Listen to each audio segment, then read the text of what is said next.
सासों की एक बहू। बलविंदर की पहली बीवी को बच्चा ना होने के कारण वो दूसरी शादी करता है, लेकिन जब दूसरी शादी से भी बच्चा नहीं होता तो वो तीसरी शादी करता है, और तीसरी शादी करने के बाद भी जब उसे संतान का सुख प्राप्त नहीं होता तो वो डॉक्टर को दिखाता है। और फिर बलविंदर जी, दोष आपकी बीवियों में नहीं, आप में है। आप में ही कुछ मेडिकल रीजंस की कमियां हैं जिनके कारण आप कभी भी किसी बच्चे के बाप नहीं बन सकते। अरे बाप रे, ये तो घोर समस्या हो गई। एक बच्चे का बाप बनने का मेरा सपना था और आज वही चूर चूर हो गया। 3 बीवियों में पहली बीवी इंद्राणी, दूसरी बीवी सुधा और तीसरी बीवी कलावती। मुझे एक माँ बनने का सौभाग्य प्राप्त करना है। मुझे भी, इसीलिए तो मैंने शादी की थी। अरे लेकिन अब किसे पता था कि हमारे पतिदेव में ही कमी होगी। अब हम क्या करें? हम एक बच्चे को गोद लेते हैं। तीनों एक बेटे को गोद लेते हैं जिसका नाम प्रमोद रखा जाता है। 20 साल बाद अब तीनों भी बूढ़ी हो चुकी होती हैं। बलविंदर भी बूढ़ा हो चुका था। प्रमोद एक अच्छी नौकरी करता है। उसकी शादी की उम्र हो चुकी थी, इसलिए तीनों माएं प्रमोद की शादी पाखी नाम की एक लड़की से करा देते हैं। शादी के बाद बहू पाखी की पहली रसोई की रस्म की बारी आती है। मेरी प्रिय 3 सासू माओ, आज मेरी पहली रसोई है। बताइए क्या बनाऊं? क्या पसंद है आप तीनों को? बहू तू ना कढ़ाई पनीर, सूजी का हलवा और पुदीने की चटनी बना दे।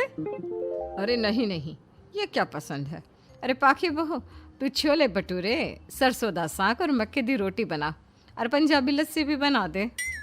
ओफो, सच में मेरी सौतन हो, खाने के मामले में तुम्हारा टेस्ट और चॉइस दोनों भी बकवास है। बहू, नॉर्मल सिंपल सात्विक भोजन बना दो और हलवा पूड़ी खीर का भोग चढ़ा दो भगवान को मंदिर में। अरे कैसे तुम दोनों अपनी मनमानी कर रही हो? मैं तुम दोनों से पहले आई थी बलविंदर जी के जीवन में, और तुम दोनों से उम्र में भी मैं बड़ी हूँ। इसका मतलब मैं पाखी बहू की बड़ी सास हुई? नहीं, उम्र बस एक अंक होती है। मैंने सबसे ज़्यादा देखभाल की है प्रमोद की, इसलिए मैं एक सास होने का ज़्यादा हक रखती हूँ। पाखी बहू, तुझे मेरी बात माननी होगी। नहीं, तू मेरी बात मानेगी। जो मैंने कहा है वही तू करेगी। नहीं, मेरी बात मानेगी वो। नहीं मेरी। तीनों सास आपस में चिल्लाने लगती है और फिर वहां पर बलविंदर और प्रमोद आ जाते हैं। अरे ये क्या बिल्लियों की तरह लड़ रही हो तुम तीनों सास? बाकी बहू को घर में आए पूरे 24 घंटे भी नहीं बीते हैं। बाकी तुम एक काम करो, तीनों माओं की कही गई डिशेस में से हर एक की 50-50% डिशेस बना दो। लेकिन बस, अब प्रमोद ने कह दिया सो कह दिया। तुम तीनों अब झगड़ना और बहस करना बंद कर दो। पाखी तीनों सासों की कही गई आधी आधी डिशेस बनाती है और इस तरह अपनी पहली रसोई की रस्म पूरी करती है, जिसके बाद उसकी तीनों सास उसे शगुन और नेक देती हैं। फिर एक दिन, अरे पाखी बहू, तुमने अपना सारा काम निपटा लिया है ना? तो जरा यहाँ आना। मेरे ना घुटनों की मांसपेशियों में बड़ा दर्द हो रहा है। जरा तेल या बाम से मालिश तो कर दे बेटा। तभी वहां पर इंद्राणी और कलावती भी आते हैं। पाखी बहू, चलो मेरे साथ बाजार। मुझे ना नई साड़ियाँ खरीदने हैं। तुम्हारी फैशन सेंस बहुत अच्छी है ना, इसलिए मैं चाहती हूँ कि तुम मेरे साथ चलो। अरे पर मैं यहाँ पे पहले आई, तुम्हारे साथ ही सही, लेकिन मेरी स्पीड सबसे तेज थी। पाखी बहू, मेरे कमरे की अलमारी और पर्दे साफ कर दो ना, बहुत धूल जम गई है। मुझे खांसी भी आ रही है। अरे ऐसे कैसे तुम दोनों मेरी बहू को अपने साथ ले जा सकती हो?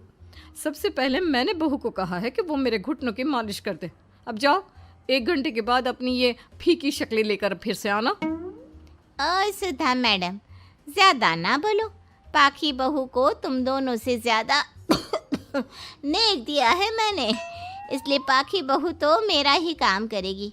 और वैसे भी ये सुशील सर्वगुण संपन्न बहू अपनी इस बेचारी बूढ़ी सास को खांसते हुए कैसे देख सकती है? क्यों पाखी बहू? हाँ, पर नहीं पाखी बहू, तुम इन दोनों की भावनाओं के जाल में मत फंसो। और रही बात शगुन और नेक की, तो रिश्तों को प्यार के भाव से तोला जाता है, ना कि पैसों के भाव से। मतलब ही कहीं के। ओ इंद्रानी, ज्यादा मत उछलो, पता है कौन कितना मतलबी है। उफो, अब फिर से आप तीनों मत शुरू होइए। मैं आप तीनों की काम करूंगी, लेकिन बारी बारी। सबसे पहले सुधा सासू माँ का, फिर कलावती सासू माँ और फिर इंद्रानी सासू माँ का। इसके बाद तीनों सासों में फिर से लड़ाई और कहासुनी छिड़ जाती है। फिर एक दिन जब पाखी घर का किराने का सामान लेने बाहर निकल रही होती है कि तभी, बहू, मुझे ना मेरा पुराना संदूक नहीं मिल रहा, तू आकर ढूंढ देगी क्या? अब ठीक है इंद्रानी सासू माँ। पाखी इंद्रानी के कमरे में जा ही रही होती है कि तभी उसे सुधा रोक लेती है, हाथ में खूबसूरत साड़ी लिए।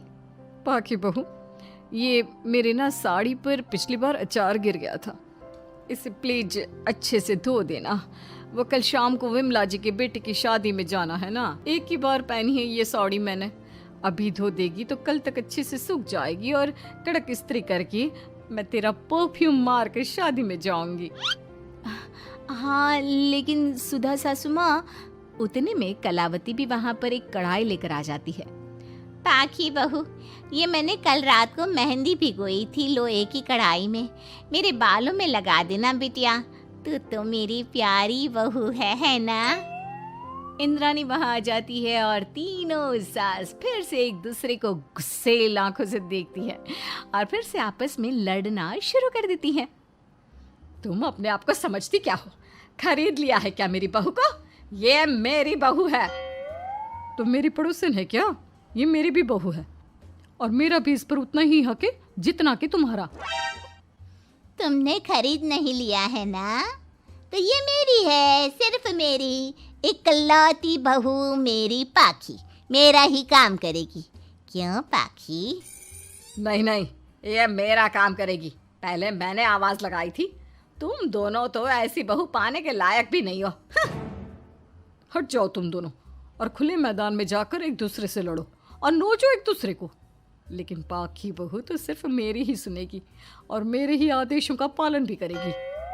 तीनों सासों के बढ़ते झगड़े को देख पाखी अपना आपा खो देती है और जोर से चिल्ला पड़ती है, बस बहुत हुई आप तीनों की तू मैं। अरे रोज ना ड्रामा लगाती रहती हो, 50 साल की बूढ़ी औरतें हो गई हो, फिर भी बच्चों की तरह लड़ती रहती हो। अब बस बहुत हुआ। अब तो मैं आप तीनों में से किसी की भी बात नहीं सुनूंगी और मैं जा रही हूँ ये घर छोड़ के। अब मुझ में और सहन शक्ति नहीं बची, मैं चली। अब लड़ो झगड़ो, एक दूसरे को मारो पीटो नोचो, जो करना है करो। पाखी अपना सूटकेस लेकर घर से बाहर निकलने लगती है। तभी तीनों सास बेहद घबरा जाती हैं और भावुक होकर पाखी से विनती करने लगती है, पाखी बहू, हमें छोड़कर मत जाओ ऐसे। अरे हम तुम्हारे बिना मर जाएंगे। इतने कम समय में ही तुम हम सबकी जीने की वजह बन चुकी हो। माफ कर दो हमें बेटा। हाँ पाखी बहू, हम आइंदा से कभी नहीं लड़ेंगे और हंसी खुशी मिलकर बात करते रहेंगे, वादा करते हैं। हाँ बहू, लेकिन तू मत जा प्लीज, ये घर तेरे बिना सुना सुना हो जाएगा। हम तीनों सासों की एक ही तो बहू है, लेकिन हम अपनी एक बहू को बेटी की तरह प्यार देंगे, उसके साथ सहेलियों की तरह रहेंगे। लड़ाई झगड़ा सब कुछ छोड़ देंगे बेटा, लेकिन तू छोड़ के मत जा। अपनी तीनों सासों को भावुक देखकर पाखी की भी आंखें भर आती है और वो उन तीनों को माफ कर देती है और उनके गले लग जाती है। इसके बाद तीनों सास अपनी एक बहू संग खुशी से मिलजुल कर रहती हैं और आपस में जरा भी लड़ाई झगड़े नहीं करती।